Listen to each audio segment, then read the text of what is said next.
Joining us now in studio, Pat Cardwell, lawyer in Virginia Beach, candidate for Congress, 2nd District. Now, this will be decided in a June 14th primary. There's 3 candidates, not 2, 3. The 3 candidates are 4th District Congressman Randy Forbes, who's moving to the 2nd District, House of Delegates member Scott Taylor, and with us now, Virginia Beach attorney Pat Cardwell, and that'll be decided in a June 14th primary, open to everybody. It is an open primary. It doesn't matter who you are. If you're a registered voter and you live in the 2nd District, you can vote in the primary. Pat, good to have you with us, man. Hey, John, how are you? Okay, I want to get to these debates, and I want to get back to the chamber. I asked Congressman Forbes point blank on my show if he would have any objection to you participating in the Chamber of Commerce forum debate, which is May 20th. May 20th, I believe, which will be a Friday. And I don't think the chambers should be deciding who's in and who's out. I think that's just a wrong thing to do. Have they reached out to you at all? No, they have not. And I would just point you to 2 things. One is I think you need to look at the chamber membership list and the Randy Forbes donor list, and I think you'll see a lot of matches. And secondly, I think the Tea Party excuse as to why I'm not going to be there that the senior vice president of the chamber offered tells you one of 2 things. The first is either they think we're not very intelligent in that the Tea Party is not a separate party, or or secondly, they actually believe the Tea Party is a separate party that runs its own candidates. And if that's the case, I would question whether I would send membership dues to an organization that's so politically out of touch. Well, certainly the article in the Virginia Pilot where they didn't know that you were running in the race was an eye-opener to me. I'm not sure how that went down, but look. Well, they didn't say that. They said they thought I was a Tea Party candidate. And so to me, that means one of 2 things. One, there's a separate party called the Tea Party that runs its own political candidates, which we know doesn't exist. Or 2, they think we're not very bright, and that's a good reason to exclude somebody. Well, either way, the Chamber of Commerce shouldn't be deciding who's viable and who's not. Right. 3 weeks before the election, you filed your papers, you've raised money, you're campaigning, you're in the race, you need to be in that debate, and I would stay on them because I think it sets a very bad precedent, because I've always been opposed to media or outlets or chambers or anybody else or radio shows, deciding who's viable and who's not. That's for the voters to decide. So if you were saying you're running as a write-in candidate or you were running on the Independent Socialist Party, that would be, a fringe party, that would be one thing. But you're running in the Republican primary, you're a viable candidate, you need to be in that debate. I would stay on them for that. And you've also got Congressman Forbes, when I asked him yesterday, is very gracious in saying, his campaign had nothing to do with excluding you, and that as far as he's concerned, you ought to be there and you'd certainly be welcome. Well, John, the Chamber of Commerce knows where to find me. They could go to patcardwell.com, and there's contact information there. They can even click on the donate button if they want to donate to my campaign. But that said, this idea that the other 2 candidates need to consent is ludicrous. I mean, right. Either there's a debate that includes us all or there's not. If right. they don't want to include us all, as far as I'm concerned, it's not a legitimate debate. Right. And if that's what they want to do, so be it. But, I'm not going to go crawl to them. They can pick up the phone and call us and say, hey, you're invited, we made a mistake, or they cannot. It's up to them. Well, I hope they do the right thing. Pat, let me start with something we've been talking about for the last 2 days, and that is President Obama's decision to send 250 American servicemen and women to Syria. No authorization for military force, no clear mission that I can see. We're not at war with Syria. They're a sovereign country. They have a president. It's a convoluted strategy. I mean, if you were in Congress right now, some of those 250 servicemen and women who are going to be put in harm's way, their families or themselves live in the district. I know one specifically, I can't mention it, obviously, but I know one specifically that lives in the 2nd District. They're being deployed there. I don't know if I'll ever see them again. I don't know what their mission is. If you were in Congress, What steps would you take right now on this issue? Well, once again, John, our Congress fails in its mission. Article 1, Section 8, Clause 11 of the Constitution requires that Congress declare war before we take these kind of actions. There's been no valid declaration of war since December 8th, 1942. Congress punts everything. They're feckless. The leadership doesn't want to go on the record with anything other than resolutions in support, which are meaningless. If we declare war, that means we have an enemy. That means we support our troops in full force. By sending 250 troops over or whatever it is, we're not doing that. And so that's the first thing I would say. The second thing I would say is energy. A lot of this has to do with our lack of a clear energy policy, and nobody really wants to face that fact. President Nixon started the whole process in 1973 when he wanted to figure out a way to get us energy independent by 1980. That didn't happen, obviously. So what we need to do is focus on energy resources here. That would prohibit us or not require us to go into these skirmishes or battles or wars, whatever you want to call them, in the Middle East in a way that we're not supporting our troops properly. Okay, so are you in favor of it or not? In favor of Sending no, more because servicemen to Syria? No, I'm not in favor of any. What we do, it's amazing to me how we repeat the same mistakes over and over and over again. We go into these things, we act like we have a clear path to a victory. We don't. And then when we go out, the second we leave, another problem arises. It's been going on that way for years.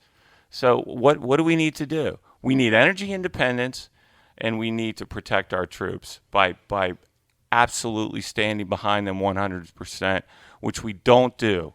And that is because we lack leadership in Congress. That's because the Paul Ryans, the ruling class, the John Boehners of the world, and the other leadership members, like our current 4th District Congressman, don't stand behind our troops in that regard. Well, I think Randy Forbes would beg to differ with you on that, Pat, in saying that he's been, fighting for our troops for some time. Now, I had him on my show, and he was very adamant about the legislation that he's putting forth right now. Number one, to increase the number of ships that we have so that we have more jobs at the shipyard, for one.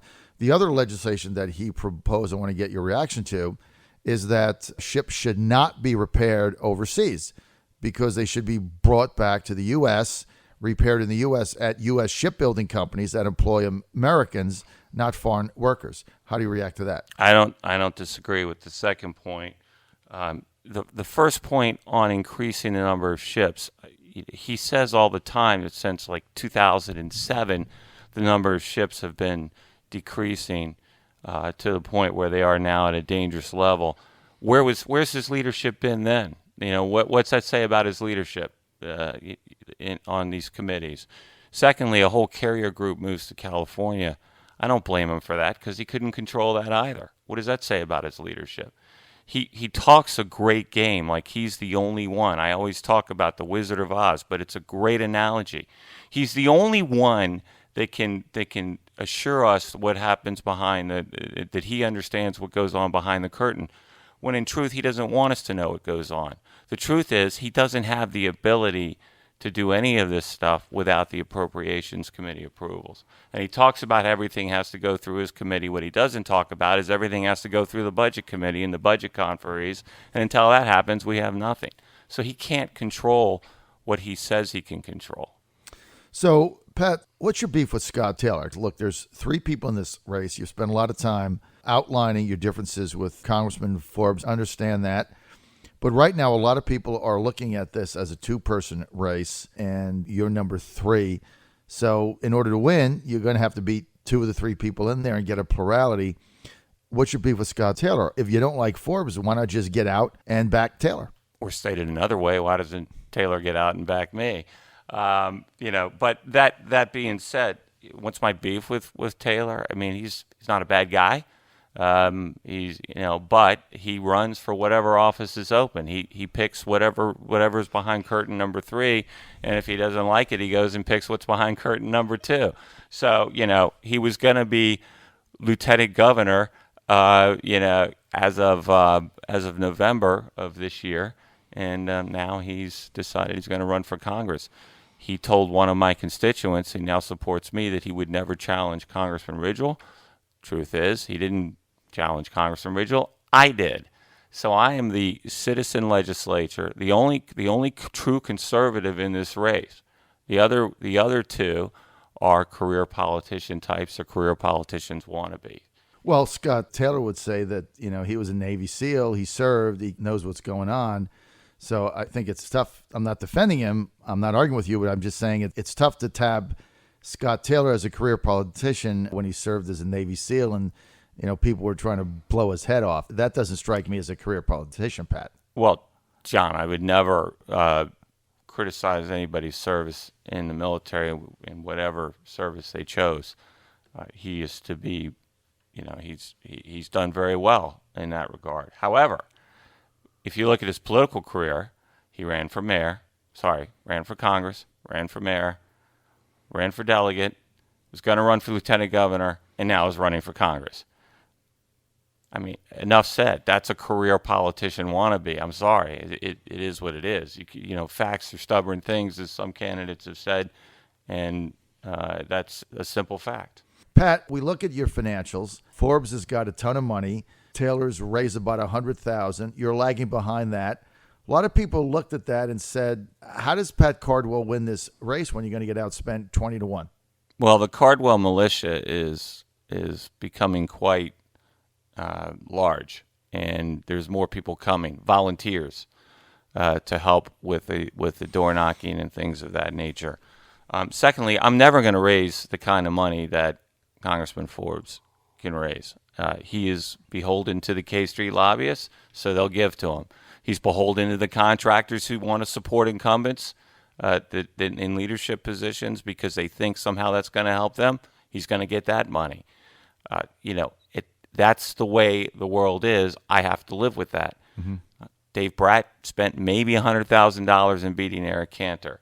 $220.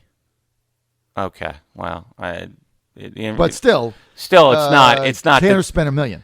I think right. He spent probably more than that. Yeah. But whatever. Dave got outspent 9-1. Right, and that's going to happen here. And from what I can tell, I'm the only conservative grassroots guy in this race, and from my perspective, I'm the one that's going to go up there and make changes and not be beholden to the leadership. Randy Forbes is beholden to the Paul Ryans. He can't vote the way he may or may not want to vote. I have this card here, John, which is a Randy Forbes handout. Mm-hmm. And it says in here, on the top of it, it says it's all about trust. Right. I agree with him. It's all about trust. Honest, accountable representation. That's what I pledge to people. He says it's all about trust. Yet he says in the first bullet here that he's one of only 17 members of Congress to vote against every government bailout. Not true. As I've raised in here with you before, take a look at December 3rd, 2015 at the FAST Act transportation bailout. Not a true statement. He says no amnesty, yet he voted to fund President Obama's amnesty program. Once again, not trustworthy, not honest, not accountable. 100% pro-life voting record is the last bullet on this card. Not true. He voted to fund Planned Parenthood with taxpayer dollars. So, again, it's all about trust. It's all about honest, accountable representation. Here's the Wizard of Oz saying it's the way it is because I say it is. Not exactly close to truth. So I am the only candidate in this race that's about honest, accountable representation. You're knocking on doors? Oh, What's the reaction been? You're the first candidate that's ever knocked on my door in any political race. Can I put a sign in my yard? That's a good reaction. Yeah, no, we're out all the time knocking on doors, and we're not going to stop. And as I said, the Cardwell militia is growing. We've got a great volunteer network. We have really strong constitutional conservatives. All right, hang on. I got to say one thing. I got to get corrected on something. Ron Hedlund from Henrico just texted me and said, when you include outside PAC and lobbyist money, Dave Bratt got outspent 40-1. Right. 40-1. Yeah, I knew. He spent 9-1 and just Cantor for Congress to Bratt for Congress, because I think Dave raised 220. Cantor spent almost like 1.8 mil, but Hedlund says he got spent 40-1. So look, he got spent 40-1. He's still at 1. We're out of time. Pat, what's your website? PatCardwell.com. I would appreciate anybody's support, either in the form of volunteers or donating funds. Either one is appreciated. Both are really appreciated. Thank you very much for having me, John. It's always a pleasure to be here, and the Cardwell militia will prevail. Anytime. PatCardwell.com. This is the John Fredericks Radio Network. We'll be right back.